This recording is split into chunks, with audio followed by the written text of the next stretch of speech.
This story happened many, many years ago when the world was a different place. My name is Iretiola Doyle, and today's story is Ochade the Orphan. A man had married 2 wives. He died and left them. The first of the wives fell ill. She said to the second wife, "You know this illness will not leave me. There is my daughter.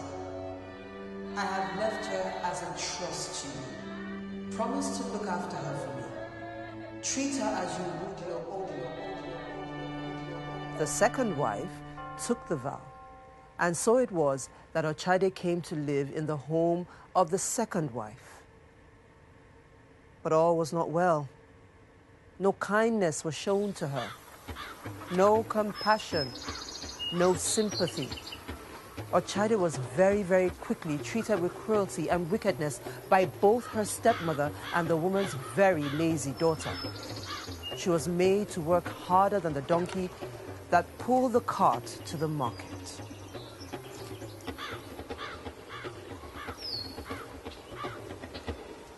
As mentioned earlier, Ochade's sister was very, very lazy, and she treated Ochade with just as much unkindness as her own mother. Quite happy to sleep on her comfortable bed while Ochade went about the many daily household chores. This day was no different. Ochade was ill with fever, and as she had been given no bed, was lying on a mat on the floor. Her stepmother ordered, "Lazy girl, get up, go and fetch water from the stream." Poor Ochade got up, even though her head was throbbing, her muscles aching, and she could hardly see straight. She lifted a calabash onto her head and walked warily to the stream where she drew water.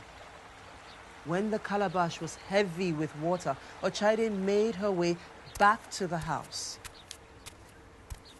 "Mother, please, help me lift the calabash down for me," she asked politely. "Stupid girl," hissed her stepmother. "Can't you see I'm husking grain? I cannot help you now. Stand there till I have finished." Ochade knew better than to expect help from her sister, so she didn't bother to ask. An hour passed till her stepmother finished husking the grain and immediately began winnowing. Ochade was standing with the heavy calabash full of water still on her head.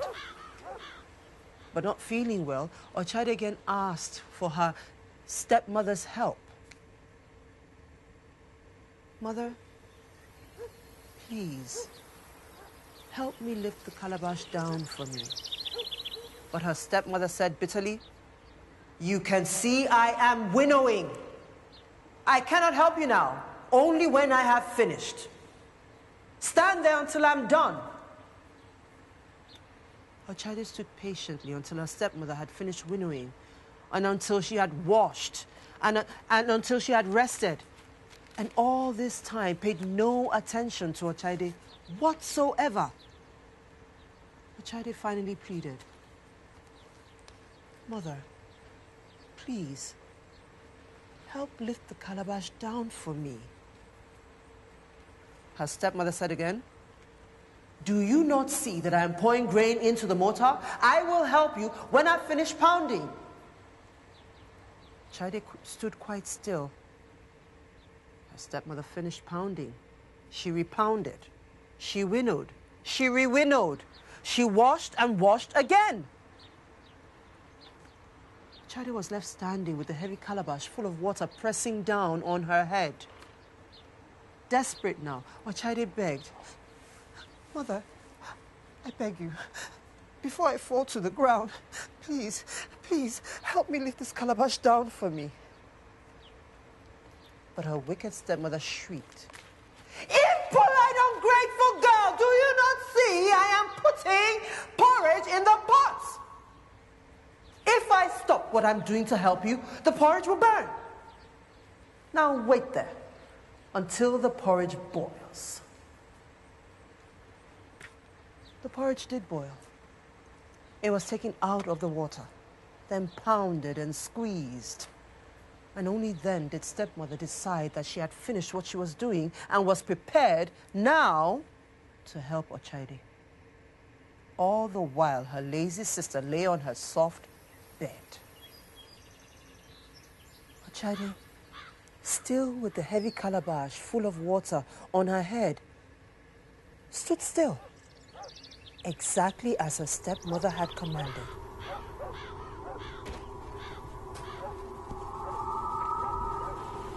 She noticed a gentle breeze start to blow, but in an instant it turned from a soothing gust into an ill-tempered whirlwind.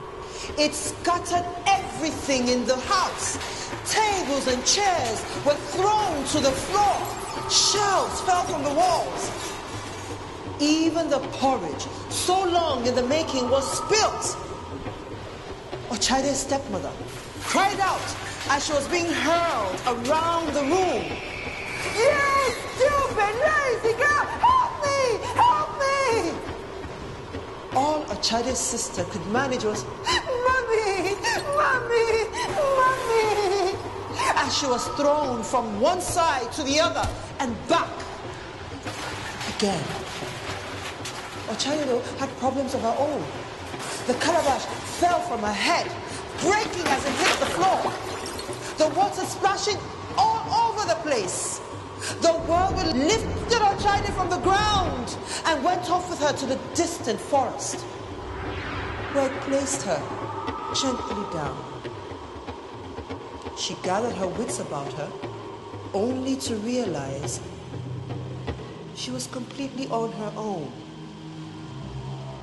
Alone, alone, alone, alone, alone. Frightened, she decided to try and find her way back to her village.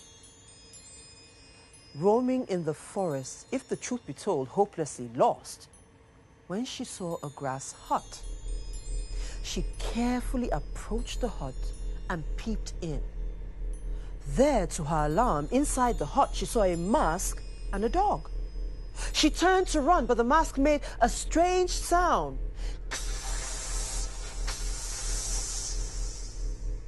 The dog translated. The mask said, "You are to come back." The mask again.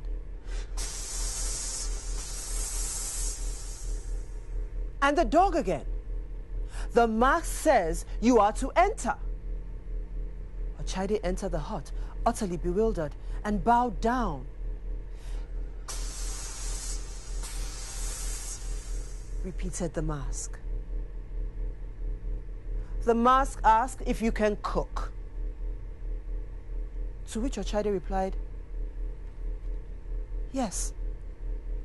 The dog gave her rice, but only one grain, and told her that she was to cook it. Without so much as a word, Ochade picked up the single grain of rice, put it in a mortar, and pounded. When she had finished pounding the rice, as if by magic, it filled the entire pot. She dry pounded the rice and then poured it from a height to let the wind blow away the chaff. She washed it, then she put it in a pot and set this carefully on a fire, which had mysteriously lit itself in the fireplace. After a short time, it was cooked to perfection. The mask made its usual noise.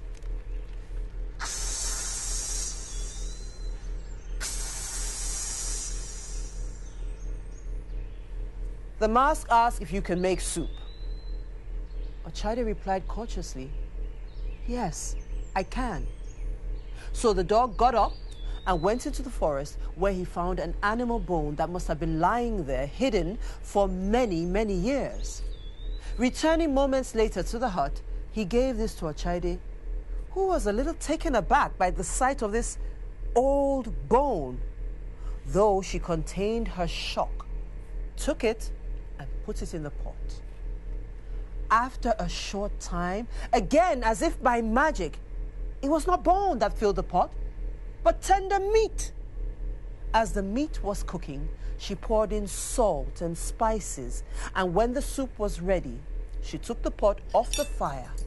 Without being asked, she shared, and then served the food, dividing it thus: 10 helpings for the mask, 9 helpings for the dog, and 2 helpings for herself. The food was very, very tasty, and they all ate well. Then they fell asleep.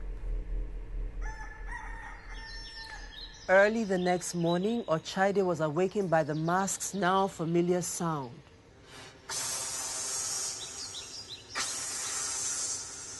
And as usual, the dog translated.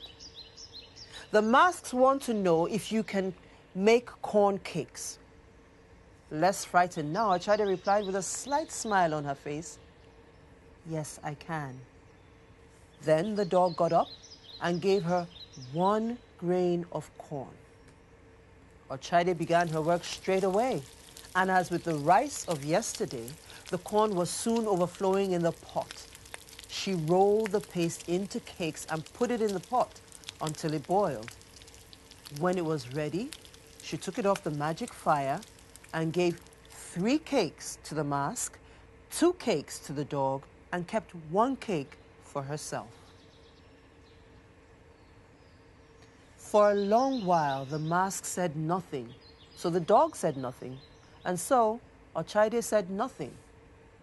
Finally, as the sun was turning to orange in the sky and the arms of the night were preparing to embrace the earth, the mask made a sound.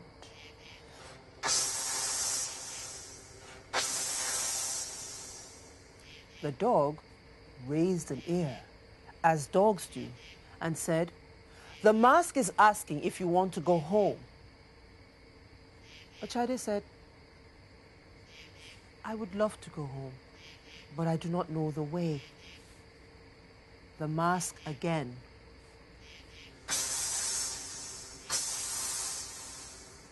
The dog immediately got up, left the hut, and was long time gone. When the dog finally returned, he came with cows and sheep and goats and chickens, camels and horses, ostriches and robes, gold and silver, soldiers and maids, everything in the world of value. The dog brought and gave to Ochade. "The mask has given all this to you as a gift on account of the fact that you are a kind, gracious, and well-mannered girl. The mask has commanded me to accompany you on your journey back to your village. I will show you the way so that you do not get lost in the forest." And so it was that the dog led the way. He was followed by Ochade, now riding a fine horse and surrounded by soldiers for her protection. The rest of the entourage following impressively behind. The dog guided them all safely through the night. He did not even one time lose his way. As dawn broke, they arrived at the outskirts of Ochade's village. The dog turned without a word, disappeared back into the forest. Gone. Ochade sent 4 of her soldiers into the village with a message for the king that it was she, Ochade, who had returned. The king, in fact, the entire village was amazed. You see, 2 days in the world of the mask and the dog was actually 2 years in the world of man. Ochade had been gone for so long that all had given her up for lost. The king wasted no time in allowing them to enter the village. As they arrived at the king's palace, the king gave them permission to dismount. Immediately, Ochade gave the king some of the gifts that she had been given as a sign of homage and respect. So impressed was the king with her kindness and courtesy that he introduced Ochade to his only son, the prince, a well-brought-up, strong and handsome boy And as fate would have it, they fell in love and were married soon after that day. Obviously, Ochade's stepmother had heard of her return, and she was seething with jealousy, anger, and hatred. She had thought that she was well rid of Ochade the day that the whirlwind entered their house, scattering everything, carrying the girl away. So strong was the wind that when all was calm again, the stepmother and her daughter celebrated the fact that they had survived the tempest. Not once thinking of what could have happened to Ochade. But since that day, the stepmother had no one to help her in the house except for her own spoilt and very lazy daughter, who was at best no help at all. "Go and fetch water," the woman ordered. "Mother," the girl answered, lying on the bed while trying to stifle a yawn. "You go. I'm not going." But today, driven by the envy she felt because of Ochade's unexpected return, the mother drove her daughter out of the house, the calabash on her head, screaming and threatening the girl with severe punishment if she didn't go. The girl went to the stream, mumbling angrily to herself, filled the calabash with water, and headed back home. As she walked through the door, heavy water filled calabash on her head. She came across her mother as she was pounding. "Mother, help me down with the calabash," the daughter said, impatiently. But her mother replied with annoyance, "I am pounding. Wait until I have finished." She finished pounding, and the girl ordered, "Mother, I said help me down with the calabash now." Her mother answered, "I am about to winnow.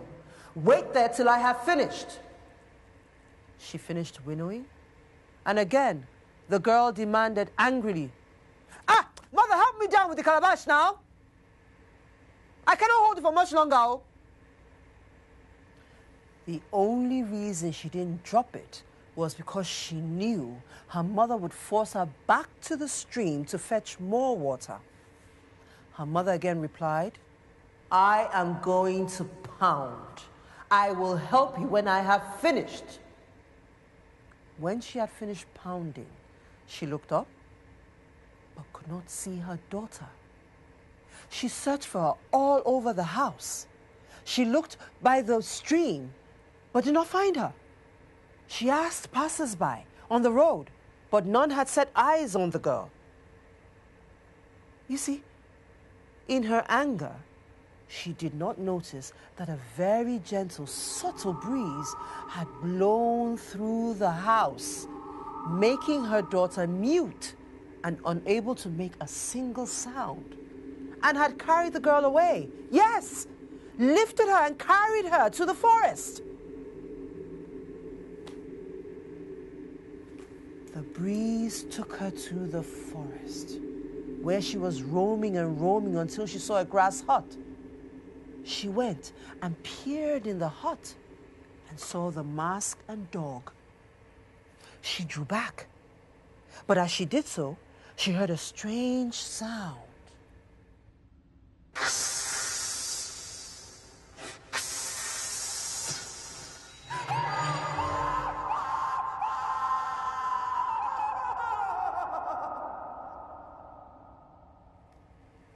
And she was never seen again. Back in the village, though night had embraced the earth and the moon was full in the sky, Ochade's stepmother was still searching for her daughter. She was heard throughout the town shouting what she thought was, "Daughter! Daughter! Where are you?" But to all who heard her, she sounded nothing more to them than a mad dog barking at the moon.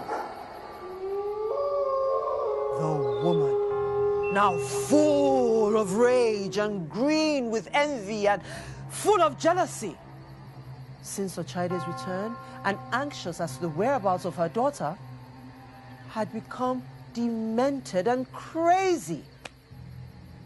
Why had she not been kinder? Why had she been so wicked and uncaring? Why had she not heeded the vow asked of her by her late husband's first wife? This was a curse. A curse. Her daughter gone. And all because of her. All because of her. All these thoughts went through her mind just like a whirlwind, a storm, a tempest. She soon became black of heart and ran quite mad. For many years, the villagers heard her pitiful howling as she continued to search for her daughter. She searched in people's rubbish. She peered on the stones and tried to see behind shadows. Till one day, she too disappeared, vanished. Wickedness is not a beautiful thing.